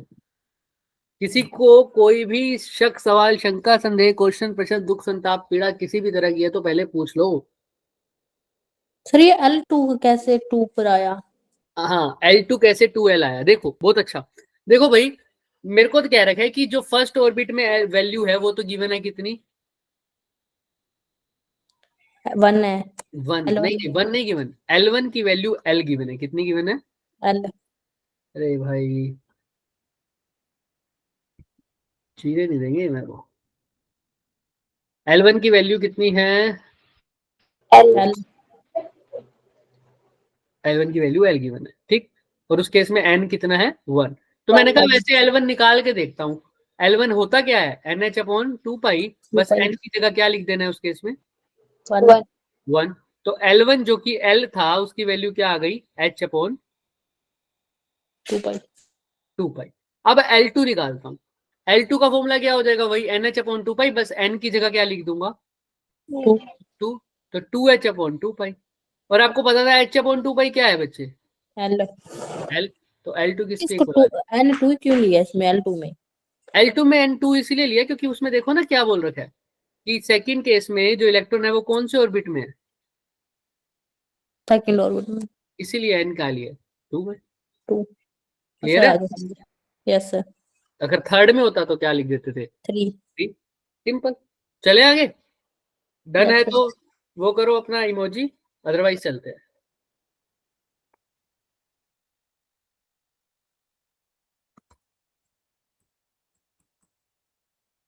ये भी है बच्चे, ये भी 23 का ही क्वेश्चन है। फिर हम वो बचे हुए 2 क्वेश्चन भी करेंगे। A small particle of mass m moves in such a way that potential energy कितनी गिवन है? Half m omega square r square. ये पोटेंशियल एनर्जी है। एक मास है m ऐसे मूव कर रहा है कि पोटेंशियल एनर्जी ये है, ओमेगा कांस्टेंट है, r जो है वो distance of the particle from origin. ठीक है, वो कह रहा है तुम क्या ट्रू मानो, बोहर के क्वांटाइजेशन को भी मानो कि वो भी सही है सब कुछ, मोमेंटम वाला, और सर्कुलर ऑर्बिट भी है जिसमें वो रिवॉल्व कर रहा है इलेक्ट्रॉन। तो आपको क्या बताना है, रेडियस ऑफ कौन सा ऑर्बिट? n ns, वो किसके प्रोपोर्शनल होगा, क्या लगता है? ये क्वेश्चन मैंने पहले भी करवाया था। सो एन क्यूब वाला। हाँ देखो, इसमें वो कह रहा है कि तुम बताना है कि अगर nth ऑर्बिट में इलेक्ट्रॉन है तो वो रेडियस किसके प्रोपोर्शनल होगा, मेरे को वो बताना है। मैं कहता हूँ बात की बात है, वो आर किसके प्रोपोर्शनल होगा वो बताना है। पहले ये तो देखो उसने कंडीशन क्या दिया है, 2 कंडीशन मेंशन किया, क्या है वो 2 कंडीशन? पहली कंडीशन क्या है? बोहर, ओमेगा नहीं बोहर्स, कौन सी कंडीशन? बोहर्स क्वांटाइजेशन ऑफ अभी ट्रू है। मोमेंटम। वो क्या होता है? L is equal to NH/2 pi। दूसरी इक्वेशन कहता है ऑर्बिट है कौन सा? सर्कुलर। तो जो Circular फोर्स की orbit। वैल्यू होगी वो क्या होगी? mv square by R। R. और एनर्जी की भी मैं वैसे निकाल सकता हूँ, वो बात की बात। अब अगर NH/2 पाई है तो मेरे को ये तो नहीं पता फोर्स क्या है। अगर मेरे को R निकालना है, R यहाँ है ना? हाँ। और L को भी मैं क्या लिख सकता हूँ, याद हो तो किसी को, एंगुलर मोमेंटम को Yeah। m MVR। एम्पियर। तो MVR। इक्वल टू NH/2 पाई है, और mv स्क्वायर बाय r किसके इक्वल है? f के। तो देखो mv तो है, कटने की उम्मीद भी, r तभी पता होगा मेरे को, इनमें फोर्स तो बिल्कुल नहीं पता। तो पहले फोर्स ही निकालता हूँ। फोर्स कैसे निकालूंगा बच्चे? ये जो मूव कर रहा है इंट्रैक्शन के थ्रू, जो इलेक्ट्रोस्टैटिक इंट्रैक्शन है उसके थ्रू मूव कर रहा है, और वो एक कंजर्वेटिव फोर्स होगी, तो उस कारण जो फोर्स, मैंने आपको पहले भी वर्क पावर एनर्जी में भी बता रखा है कि फोर्स को मैं du बाई डी आर के इक्वल लिख सकता हूँ, gradient of potential energy, du by D R. You क्या है यहाँ पर? Potential energy. तो अगर मेरे को फोर्स निकालनी है तो मैंने सिर्फ पोटेंशियल एनर्जी को डिफरेंशिएट करना होता है ऐसे केसेस में। तो मेरे पास किसकी वैल्यू निकल जाती है? फोर्स की। तो आओ निकाल देते हैं। माइनस को माइनस रहने दो, अगर मैग्नीट्यूड निकालना है तो मैग्नीट्यूड में भी लिख सकते हैं, ठीक है, क्योंकि यहाँ पर प्लस माइनस कुछ हो नहीं रहा, तो आप मैग्नीट्यूड में भी लिख दोगे तो भी चलेगा, और अगर नहीं तो वो बाद में हो भी जाएगा। देखो हाफ तो कांस्टेंट है, m भी कांस्टेंट है, ओमेगा स्क्वायर भी कांस्टेंट है, क्या आर स्क्वायर का डिफरेंशिएशन क्या होगा बच्चे? 2r। 2r। तो 2 से 2 चला जाएगा, f की वैल्यू क्या आ गई? m omega square r। ठीक है, लेकिन हमें तो ओमेगा नहीं, हमें तो v निकालना है, और सर्कुलर ऑर्बिट है तो v और ओमेगा में रिलेशन भी पता होगा आप सबको, क्या होता है? v is equal to omega square r omega, v is equal to r omega. तो ओमेगा क्या आ जाएगा? v by r। r। तो f की वैल्यू देखो क्या आएगी, m से m गया, m से f, m को तो m लिख दिया, ओमेगा स्क्वायर की जगह क्या लिख सकता हूँ? v v square by square r। r का स्क्वायर। और r तो पहले भी है ये वाला, एक r से एक r कट गया, तो देखो f की value mv square by r आ गई, वही मतलब जो मैंने माना था वही आ रहा है ना सब कुछ, यस और नो? Yes sir. सेम। तो मतलब मैं जो पुट कर रहा हूँ वो सही कर रहा हूँ, v is equal to r omega आ सकता है यहाँ पर। चलिए इतना तो समझ में आ रहा है, बट अभी मैं वैल्यू पुट करूंगा सिर्फ, और कुछ नहीं करूंगा। f की जगह क्या लिख सकता हूँ? m omega square r। यहाँ पर f किसके इक्वल आया है? m omega square r। यहाँ पर है mv स्क्वायर बाय r। इसका मतलब साफ साफ मेरे को पता लग रहा है क्या, v किसके इक्वल आएगा? r omega. ये समझ नहीं आया सर? ये तो आप पहले भी बोल रहे थे। देखो बच्चे, v is equal to R omega होता है, ये बात तो पक्का पता है, कौन से में? सर्कुलर ऑर्बिट में। लेकिन यहाँ पर ये चीज हम डायरेक्टली यूज नहीं करेंगे, हम निकालेंगे, क्योंकि यहाँ पर जो पोटेंशियल एनर्जी है वो n पर डिपेंड करती है। किस पे? n पर। तो अगर n पर डिपेंड करती है तो हमको खुद को निकाल के देखना पड़ेगा, जैसे जैसे मैं बताता हूँ। अभी तो यहाँ पर हाफ का फैक्टर है, अगर हाफ की जगह 1/4 होता तो क्या वो 2 से 2 कट जाता? No sir। नहीं कटता ना। तो अभी क्योंकि 2 से 2 कट गया इसलिए v is equal to R omega आएगा। कैसे आएगा मैं दिखाता हूँ। देखो ये भी f है, ये भी f है, अगर लेफ्ट हैंड साइड इक्वल है तो राइट हैंड साइड इक्वल होनी चाहिए। तो मैं लिख सकता हूँ m ओमेगा स्क्वायर r किसके इक्वल आएगा बच्चे, M V square by R के। तो m से m कट जाएगा, r स्क्वायर ऊपर चला जाएगा, omega square r square is equal to v square. तो v किसके इक्वल आ गया इसका मतलब ओमेगा r। तो यहां पर v की जगह क्या पुट कर दूं, अगर ओमेगा r इनटू में r तो है ही, साथ में आ जाएगा NH बाय 2 पाई। अब पुट करना है इसको पूरे को, क्या लिख सकते हैं, करो करो पुट करो, वैल्यू को सही करो। मेरे को क्या निकालना है, रेडियस निकालना है ना, रेडियस r की वैल्यू निकालो, ट्राई मारो थोड़ा सा। अरे भाई m ओमेगा तो ठीक है, r square is equal to NH upon 2 pi. तो r स्क्वायर किसके डायरेक्टली प्रोपोर्शनल हो रहा है, n के n के। तो हमारे पास r किसके डायरेक्टली प्रोपोर्शनल होगा, n तो देख लो क्या वही नहीं आ रहा, क्या अंडर रूट है, देख लो वही तो है। आर स्क्वायर अगर एन के डायरेक्टली प्रोपोर्शनल है तो आर किसके डायरेक्टली प्रोपोर्शनल होगा, रूट n रूट एन।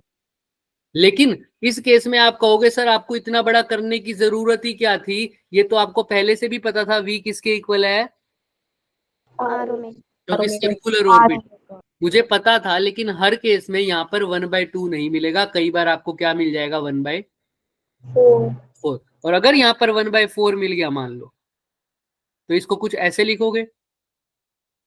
अब ये 2 से 2 कटेगा नहीं तो यहाँ पर आ जाएगा हाफ। तो m ओमेगा स्क्वायर r की जगह आप क्या लिखोगे, m omega square r divided by 2 तो यहाँ पर v की वैल्यू भी क्या आ जाएगी, r ओमेगा बाय 2। तो अब आंसर चेंज हो जाता। बट क्या कोई ज्यादा फर्क पड़ता, नो सर क्यों नहीं पड़ता फर्क, क्योंकि 2 भी तो क्या है, एक कांस्टेंट। कांस्टेंट को तो हम इग्नोर कर रहे हैं। तो आंसर में चेंज नहीं आ रहा, लेकिन फिर आपने सीधा ही क्यों नहीं लिखवा दिया। अगर इस क्वेश्चन में आप v is equal to R omega करोगे तो ये क्वेश्चन तो आपका 100% हो जाएगा। बिना कैलकुलेशन के भी अगर v is equal to R omega कर दोगे तो आंसर आ जाएगा। लेकिन कई बार वैल्यूज एग्जैक्ट पूछी होती हैं, और अगर एग्जैक्ट वैल्यू पूछी है तो उस केस में कांस्टेंट को भी लिखना पड़ेगा, और अगर कांस्टेंट लिखना है तो पूरा सोल्व करना पड़ेगा। लेकिन यहां पर जब प्रोपोर्शनल की बात हो तो आप सीधा क्या लिख सकते हो, v is equal to R omega. जैसे इसने कहा दो इक्वेशन है, l is equal to NH upon 2 pi, दूसरी क्या है f is equal to mv square by r। मेरे को पता था l को मैंने लिख दिया mvr is equal to NH upon 2 pi. मुझे पता था r को मेरे को नहीं पता रेडियस, लेकिन मुझे ये पता है कि ये प्रोपोर्शनल की बात है तो कांस्टेंट ना भी आए तो चलेगा। तो मैंने सीधा ही लिख दिया सर्कुलर मोशन वाला v is equal to R omega. तो v की जगह यहां पर सीधा ही मैंने क्या पुट कर दिया, आर ओमेगा। और जैसे ही आर ओमेगा पुट किया तो M R square omega is equal to NH upon 2 pi. सारे कांस्टेंट को हटा दो तो आर स्क्वायर किसके डायरेक्टली प्रोपोर्शनल आ गया, n के। तो r किसके डायरेक्टली प्रोपोर्शनल आ गया, अंडर रूट n। एक्चुअल में ये वाला क्वेश्चन सिर्फ 4 स्टेप का था, वो मैंने आपको बता दिया। लेकिन अगर कभी एग्जैक्ट वैल्यू फाइंड आउट करने आ जाए, मतलब आपको वैल्यू फाइंड आउट करनी चाहिए, एन की भी दे रखी हो, एच की भी वैल्यू दे रखी हो, और मैग्नीट्यूड पूछ ले, तब आपको पूरा क्वेश्चन सोल्व करना पड़ेगा। समझ में आ रहा है। प्रोपोर्शनल है तो आप सीधा आंसर लिख सकते हैं। देख लो अच्छे से, अगर किसी के सर के ऊपर से गया तो पहले मेरे से पूछ लो। क्लियर है सबको, यस और नो। यस सर आइए अब आपको बचे हुए वो जो 2 क्वेश्चन पीछे करे थे वो कर लाते हैं, उसके बारे में हिंट दे देते। एक तो यही था भाई, binding energy of the electron दे रखी है, कितनी है 13.6 electron volt 13.6 electron volt. Energy required to remove the electron from first excited state, लेकिन किसकी, लिथियम प्लस प्लस। उसकी एनर्जी बतानी है आपको to remove from first excited state. और फर्स्ट एक्साइटेड स्टेट क्या होती है,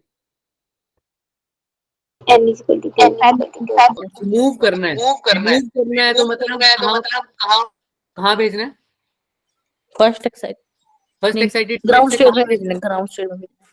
फर्स्ट एक्साइट रिमूव करना है इलेक्ट्रॉन को, तो कहाँ भेजना है उसको, Ground state. Ground Excited. Infinity भेजना होता है। जब रिमूव करने का मतलब होता है आयनाइजेशन एनर्जी। क्या होता है? Ionization energy. तो अब फॉर्मूला तो वही लगेगा, -13.6 Z square upon 1 by NF का स्क्वेयर -1 बाय, या एन, अगर मैं 13.6 प्लस में लिख रहा हूं तो यहां पर लिखूंगा NI square minus NF square. तो फाइनल तो वो कहां जा रहा है? इन्फिनिटी पर। तो इसको तो छोड़ दो क्योंकि 1 बाय इन्फिनिटी 0। तो एनर्जी क्या हो जाएगी वही 13.6 Z square by N I का स्क्वेयर। और इनिशियल कहां पर है वो? n 2 में। 2 में। जेड स्क्वेयर क्या लिखूं? जेड स्क्वेयर क्या लिखूं बताओ? 1 लिथियम है ना? 3 तो 3 का स्क्वायर हो गया 9। और इलेक्ट्रॉन है कौन सी स्टेट में? 4 आ जाएगा। नीचे क्या आएगा? 4, क्योंकि वो सेकंड स्टेट।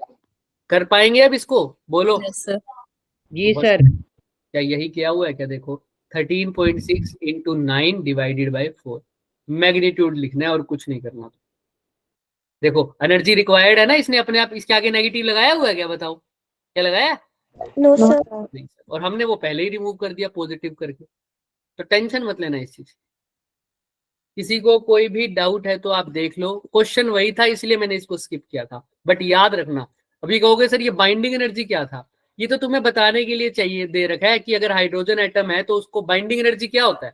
बाइंडिंग एनर्जी भी एक किस्म से आयनाइजेशन एनर्जी की तरह ले सकते हो। मतलब में दोनों के फर्क है। लेकिन देखो बाइंडिंग एनर्जी क्या होता है? इलेक्ट्रॉन को जो बाइंड करके रखेगी, एटम को जो बाइंड करके रखेगी। एटम को बाइंड करने के लिए जितनी एनर्जी चाहिए, उस इलेक्ट्रॉन को उसके अंदर बाइंड करने के लिए, इलेक्ट्रॉन को एटम में बाइंड करने के लिए जितनी एनर्जी चाहिए, उसको निकालने के लिए भी तो उतनी ही एनर्जी चाहिए होगी। हाँ या ना? Yes Yes sir. तो बस वो आपको बता रखा है कि अगर ग्राउंड स्टेट में है तो 13.6 इलेक्ट्रॉन वोल्ट होती है एनर्जी। वो तो आपको पहले से ही पता है। कैसे पता है? क्योंकि एनर्जी का आप फॉर्मूला लिखते नहीं थे ये, अगर किसी को याद हो तो, -13.6 जेड स्क्वेयर आयनाइजेशन एनर्जी का, है ना? 13.6 जेड स्क्वेयर प्लस का। अब क्योंकि हाइड्रोजन है तो जेड क्या लिख दोगे? 1 तो आयनाइजेशन एनर्जी किसकी इक्वल आ जाएगी? 13.6। वही उसने बता रखा है कि ये 13.6 है। ये तो आपको पता है, इसका कोई यूज है ही नहीं इस क्वेश्चन में सिर्फ लास्ट लाइन का यूज करना है। और वो लास्ट लाइन कैसे यूज करनी है मैंने आपको एक फॉर्मूला बता दिया है आयनाइजेशन एनर्जी का। इसी फॉर्मूले को यूज करा और आंसर निकाला है बस। कहाँ भेजना है, कैसे भेजना है, आप सबको पता है। हो जाएगा ये क्वेश्चन? यस देख सर। लो। फिर भी किसी को कोई डाउट है तो आप पूछ सकते हो। ये क्वेश्चन लास्ट, फिर छुट्टी। पढ़ो इसको। इलेक्ट्रॉन ट्रांजिशन कर रहा है कहां से कहां? देखो Excited state to ground state. तो बताओ, अब तुम बताओ इस क्वेश्चन को। 2 से 1 में जा रहा। एक्साइटेड स्टेट से ग्राउंड स्टेट जा रहा है। ये नहीं पता 2 से 1 जा रहा है या 3 से 1 जा रहा है या 4 to 2 जा रहा है, कुछ नहीं पता। हाइयर लेवल से कहां जा रहा है? Lower level. तो बताओ। So C option. C option. बताओ काइनेटिक एनर्जी डिक्रीज होगी या इंक्रीज होगी? पहले तो यही बता दो।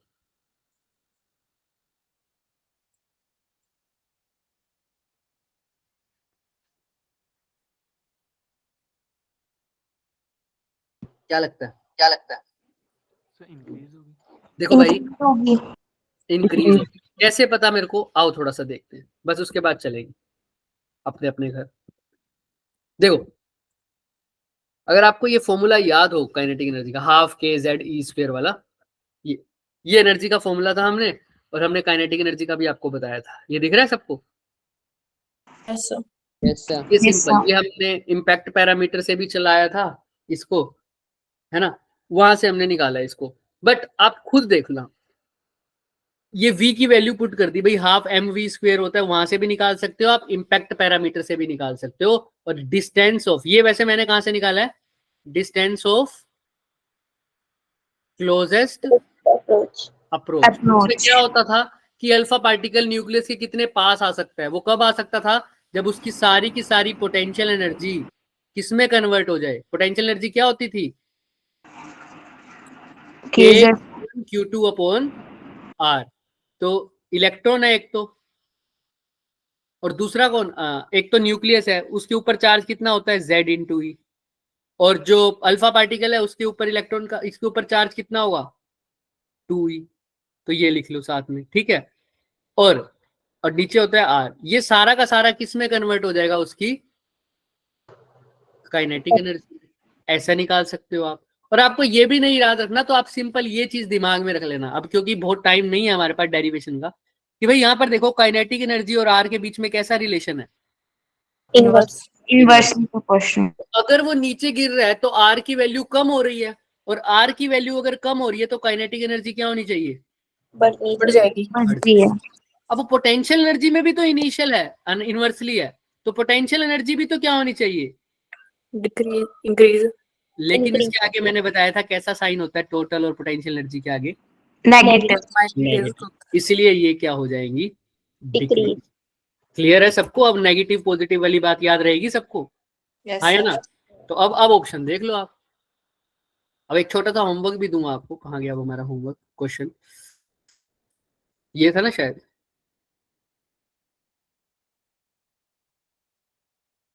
ये रहा, ठीक। तो काइनेटिक एनर्जी तो क्या हो रही थी, इंक्रीज, पोटेंशियल एनर्जी क्या हो रही थी, डिक्रीज। तो बताओ कहाँ पर हो रही है, सी ऑप्शन। क्योंकि पोटेंशियल एनर्जी डिक्रीज हो रही है इसलिए टोटल एनर्जी भी क्या हो रही है, डिक्रीज, क्योंकि दोनों के आगे कौन सा साइन है, नेगेटिव। और इसको क्वेश्चन को कोई और अच्छे से करना चाहे तो वो आज का होमवर्क लिख ले, क्या डराइव करके आए, पैरामीटर। ये होमवर्क लो, उसके बाद सब क्लियर हो जाएगा, ठीक है। वो छोटे सा डेरिवेशन है, आप चाहो तो हमारी पिछली वीडियो भी रेफर कर सकते हो, इसकी डेफिनेशन और इसका फॉर्मूला आपको याद होना ही चाहिए। इम्पैक्ट पैरामीटर का कुछ नहीं करना, जितनी पोटेंशियल एनर्जी है वो सारी की सारी किसके इक्वल कर देनी है, काइनेटिक एनर्जी, या सॉरी जितनी काइनेटिक एनर्जी है वो सारी की सारी किसके अंदर कन्वर्ट कर देनी है, पोटेंशियल एनर्जी। बस कर पाओगे, ट्राई करोगे, यस सर। मैं हिंट भी दे देता हूँ कैसी एक्सप्रेशन होगी। देखो सारी की सारी काइनेटिक एनर्जी पोटेंशियल एनर्जी में बदल जाएगी, और पोटेंशियल एनर्जी को हमने लिखा है कि एक तो हो गया न्यूक्लियस के ऊपर चार्ज, वो होता है Z/E, और अल्फा पार्टिकल के ऊपर चार्ज कितना होता है 2 टाइम्स ऑफ प्रोटॉन या इलेक्ट्रॉन बोल दो E, electron divided by R क्या हो गया यहाँ पर, distance of closest approach. Approach. तो यहाँ से अगर मैं काइनेटिक एनर्जी का फॉर्मूला देखूं तो ये आ गया, दिख रहा है क्या सबको, यस सर। ऐसे कर सकते हो। तो R0 का फॉर्मूला भी ऐसे ही आ जाएगा आपके पास, तो आपको दिख रहा है काइनेटिक एनर्जी R के कैसे प्रोपोर्शनल है, इनवर्सली। बहुत रो फॉर्मूला है, बहुत सिंपल सा फॉर्मूला है। एक एक्चुअल फॉर्मूला भी है किसका, काइनेटिक और पोटेंशियल, वो हम ज्यादा यूज नहीं करते, पर आपको पता होना चाहिए, आप देख के जरूर आना, लेकिन ज्यादा यूज नहीं होगा। ज्यादा अब इम्पैक्ट पैरामीटर तो मैंने बता ही दिया आपको, sorry distance of closest approach तो बता ही दिया, इसको देख लेना। बट इसमें भी ये ज्यादा यूज नहीं होता, ज्यादा यूज वही कंडीशन होती है क्या, कि काइनेटिक एनर्जी का मैग्नीट्यूड टोटल एनर्जी के मैग्नीट्यूड के इक्वल होता है, और पोटेंशियल का क्या होता है, पोटेंशियल की डिवाइड से क्या होता है। क्लियर है सबको, यस सर। आज के लिए इतना ही करेंगे बच्चे। दोनों की डीपीपी और नोट्स, अगर इसके नोट्स तो आपको मिल जाएंगे, उसके नोट्स अगर कैंसिल ना हो गए तो वो भी मैं भेज दूंगा, बाकी रिकॉर्डिंग तो है ही, डीपीपी आपके पास आ जाएगी।